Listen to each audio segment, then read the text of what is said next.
Is it really possible to have joy in such difficult circumstances, we might ask? It is only possible if our life is founded upon our relationship with God as a loving Father.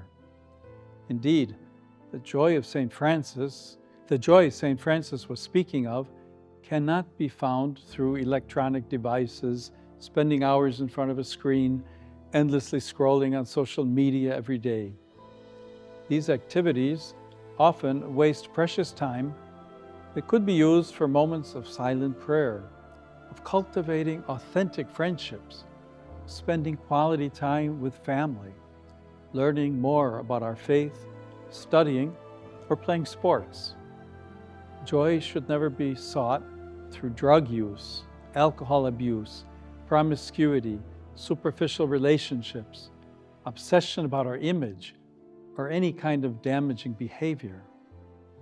Surprisingly, neither can it be found in goods such as wealth, beauty, fame, or even health, for one day we will leave all of this behind.